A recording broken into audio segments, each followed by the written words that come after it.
Sam, and I'm going to be taking you through the Chem 1 stuff for A-level maths, well AS level maths, or grade 12 chemistry I think it is.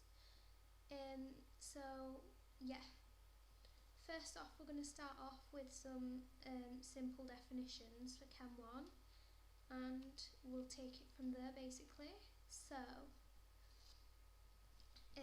we've got the first one is atomic number, which is the number of protons in the nucleus of an atom. Then we've got the mass number, which is the numbers of protons and neutrons in the nucleus of an atom. We've got isotopes, which is atoms with the same number of protons but a different number of neutrons. Relative atomic mass, which is the average mass of an atom of an element over 1/12 the mass of C12 or carbon 12, but relative molecular mass, which is the average mass of a molecule over 1/12 the mass of an atom of carbon 12. SPD block elements are elements with their outermost shells in like an SPD subshell.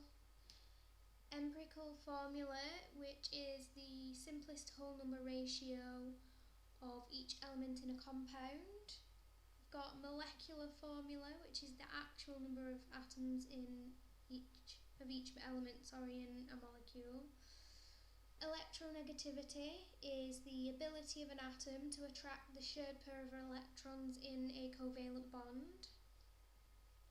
First ionisation energy, now there's an equation for this one as well, so we'll do the definition then the equation. So it's the enthalpy change needed to remove 1 mole of electrons from 1 mole of gaseous atoms to form 1 mole of gaseous unipositive ions. And the equation for it, the general equation is X G, which means gas, but the X can be any element, equals X plus, which is a gas also, plus E minus, right?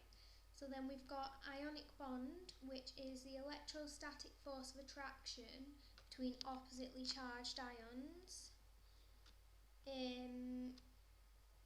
Where was ionic? Right. Covalent bonds, which is a shared pair of electrons between two atoms. That's an easy one. Dative covalent bond, or also known as a coordinate bond, is a covalent bond where both electrons come from one atom. Metallic bond is an electrostatic force of attraction between positive ions and delocalized electrons. So yeah, we've got polar bond, which is an uneven distribution of charge due to like a difference in the electronegativity. Then we've got structural isomers, which are compounds with the same molecular formula but a different structural formula. You should know what molecular and structural formulas are, I'm guessing, but position isomers, which are compounds with the same molecular formula but with the functional group in like a different position.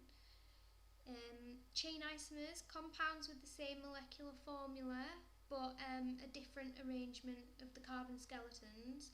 So like the carbon is basically in a different place than it was before. Sorry, just casually turning my sheet over.